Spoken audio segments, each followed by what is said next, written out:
Good afternoon, keluarga Malaysia. Thanks for choosing updates at noon with me, Renee Fong. Making our headlines today, government announced 6 new initiatives to further women empowerment.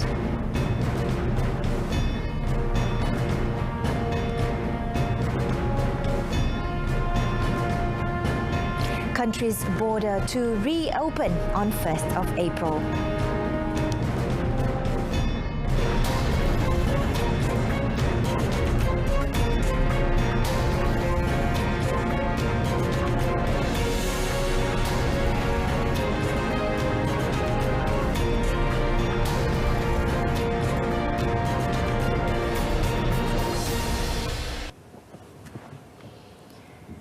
To ensure that Malaysian women continue to be empowered, the government has announced 6 initiatives, among which women whose husbands have recently died to be allowed to work from home, WFH, within an appropriate period. Prime Minister Datuk Seri Ismail Sabri Yaakob said the government is well aware of the grief and burden being experienced by women who have just lost their spouse.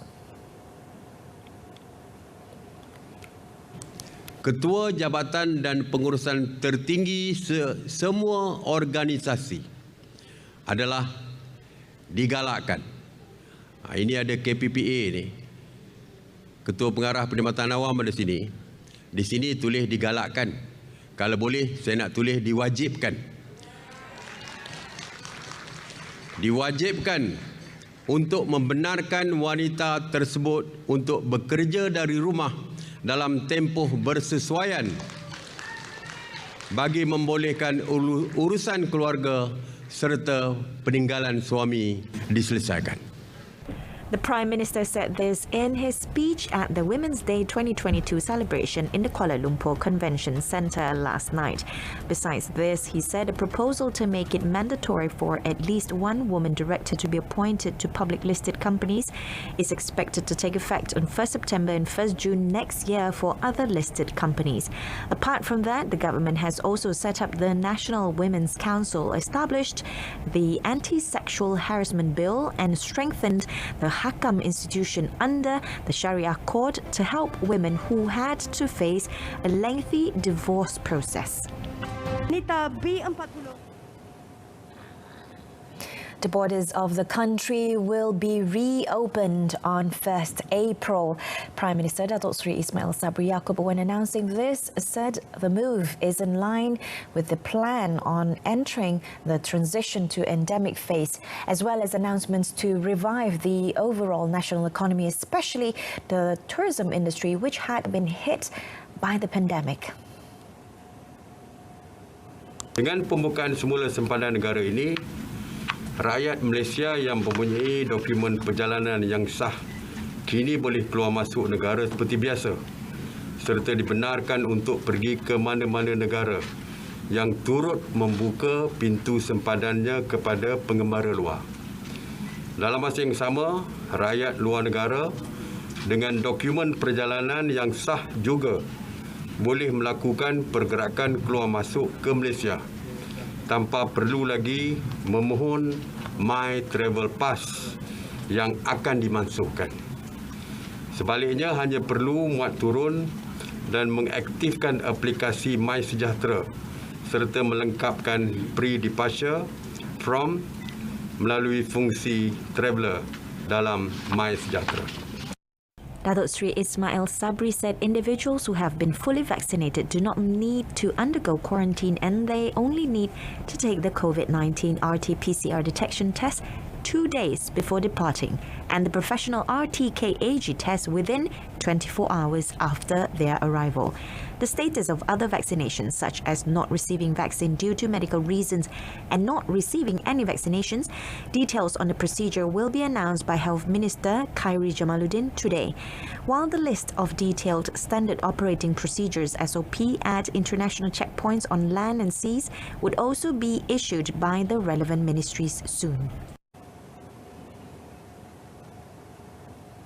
The Prime Minister also announced that congregational prayers in all mosques and surau, as well as mass prayers in all non-Muslim houses of worship, can be performed without having to observe physical distancing starting 1st April. However, he said the final SOP for the matter are subject to the decision of the respective religious authority in the states. Jadi imam selepas ini boleh mengatakan rapatkan sah kerana kita tidak lagi menetapkan perlu ada 1 meter penjarakan sosial. Walau bagaimanapun, saya nak sebut walau bagaimanapun. Oleh kerana di dalam perlembagaan persekutuan, perkara yang berkaitan dengan agama Islam adalah terletak di bawah kuasa negeri, di bawah kuasa sultan di negeri-negeri, maka walaupun saya menyebutkan tentang tiada penjarakan sosial lagi, itu adalah cadangan daripada kerajaan persekutuan, tetapi penentuan akhirnya adalah terletak kepada tangan kerajaan negeri. Throughout the pandemic, the federal and state government decided that congregational prayers in all mosques and surau be held in compliance with the 1 meter physical distancing rule and the wearing of face masks. Meanwhile, the Prime Minister said the SOP for mass prayers in non-Muslim houses of prayer would be subjected to the decision of the National Unity Ministry and its unit for other religions. Yang di-Pertuan Agong Al-Sultan Abdullah Riayatuddin Al-Mustafa Billah Shah has made a personal donation to flood evacuees housed at the Dewan Club Sultan Sulaiman Relief Centre (PPS) in Kampung Baru, Kuala Lumpur. Istana Negara, in a posting on its official Facebook page, said the contribution was presented by His Majesty's Army Aide-de-Camp Brigadier General Datuk Sharizan Wancik. His Majesty expressed the hope that the aid will help to ease their burden. On Monday, several areas in Kuala Lumpur were hit by flash floods, forcing the evacuation of affected residents to the PPS.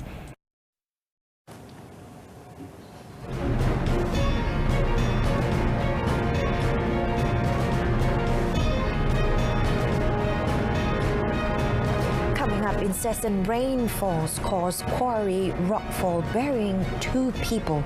Stay with us.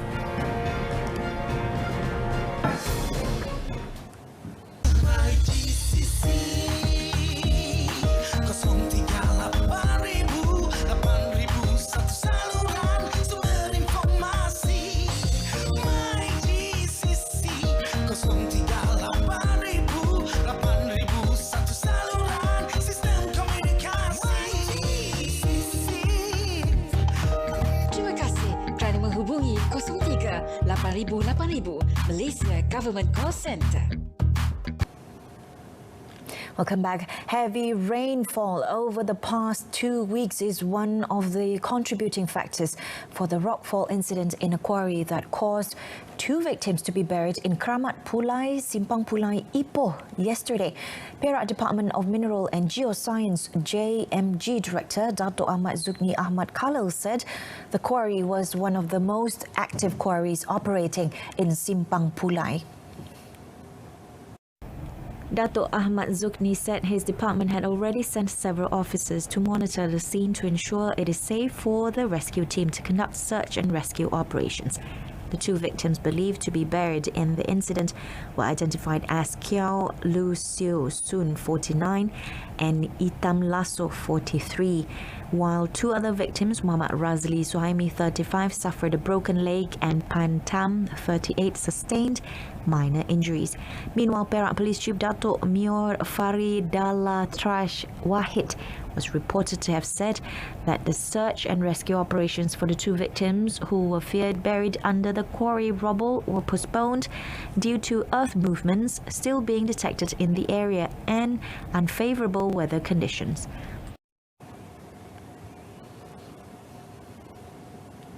Malaysia Airports Holdings Berhad foresees improved performance following the increase in international passenger traffic movements, thanks to the government's move to reopen the country's borders on 1st April as part of the transition into the endemic phase.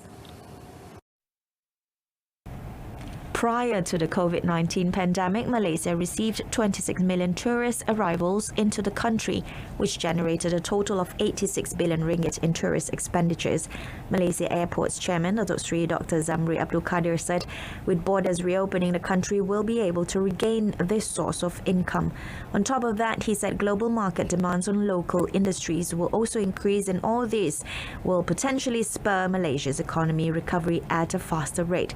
He also gave his commitment that Malaysia airports will fully support the government's efforts by making sure that service quality at the airport remains at the highest level as part of measures in ensuring readiness to receive more passengers in the coming months.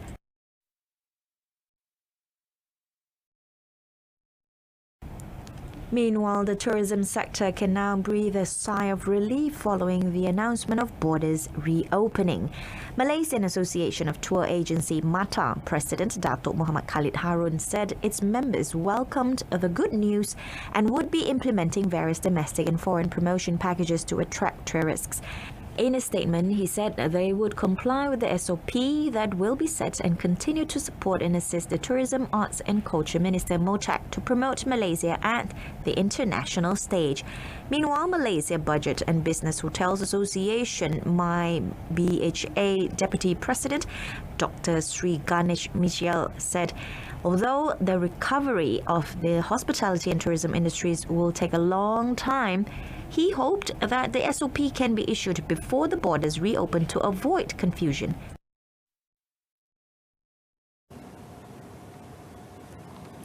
A total of 42,926 insured persons under the Social Security Organisation SOCSO have benefited from the Return to Work RTW program. SOCSO Chief Executive Datuk Seri Dr. Muhammad Azman Aziz Muhammad said most of the contributors had returned to the same job with the same or a new employer. Under the RTW program, SOCSO helped disabled contributors to recover through physical, vocational rehabilitation and job placement. Untuk tujuan tersebut haruslah menepati perkembangan. Untuk even kita ada program untuk membantu entrepreneur. Kita ada dalam sistem kita yang mana yang menjadi entrepreneur juga kita bantu untuk marketing dan sebagainya. So kalau kata dia tidak bekerja dengan mana-mana majikan, dia ingin menjadi entrepreneur juga kita bantu. Datuk Seri Dr. Muhammad Azman was met after the SOCSO RTW program animation launch ceremony in Kuala Lumpur. The animated advertisement focuses on the importance of disability management under the RTW program, where proactive action through early intervention will enable a contributor to receive SOCSO benefits and be rehabilitated to return to work safely and quickly. A safe bubble of 2 weeks will be established to avoid any COVID-19 cluster in the national contingent to the SEA Games just before all athletes and officials leave for Hanoi, Vietnam. Olympic Council of Malaysia, OCM, President Tan Sri Muhammad Norza Zakaria said the National Sports Council would implement the segregation for about 750 members in the national contingent who usually depart in stages for the Games. Following the sharp increase of COVID-19 cases currently, Tan Sri Muhammad Norza said it is paramount for safety protocols to be established as the number of participating athletes in the biennial games is larger than in Tokyo Olympics. Saya dah insist ada dua perkara. Pertama ialah dari segi health dengan safety protocol. Nak tentukan kita tidak merujuk ke apa-apa kluster sebab atlet kita ramai, bukan macam Tokyo Olympic. Bila kita mempunyai 750 plus contingent, we need to ensure that the protocol is addressed. But while we maintain the right protocol for safety, kita juga harus maintain the right protocol for doping. He added the actual size of the contingent will only be known after the closing date for registration with the organisers on Saturday and is expected to be around 750 athletes, as there are still sports such as athletics, swimming, esports and rowing that have not been confirmed. Tonight's Super League match between Terengganu FC TFC and Negeri Sembilan FC NSFC has been postponed because 15 NSFC players and officials were tested positive for COVID-19. The match was scheduled to be played at the Sultan Mizan Zainal Abidin Stadium in Kuala Terengganu. Malaysian Football League, in statement on its website, said the first round match between the two teams in 2022 FA Cup on Sunday at the same venue also had to be postponed. MFL expressed its sympathy for the affected NSFC players and officials and wished them a speedy recovery. Several Super League, Premier League and FA Cup matches had to be cancelled since last weekend after players and team officials contracted coronavirus. That's all the time we have for today's updates at noon. Our headline for today: government announced 6 initiatives to strengthen women empowerment in the country. Don't forget to join us again tonight on News at 10 for the latest news update available on saluran Berita RTM, RTM Clicks website and mobile app. I'm Renee Fong. Thank you for watching. Salam Keluarga Malaysia and have a pleasant afternoon.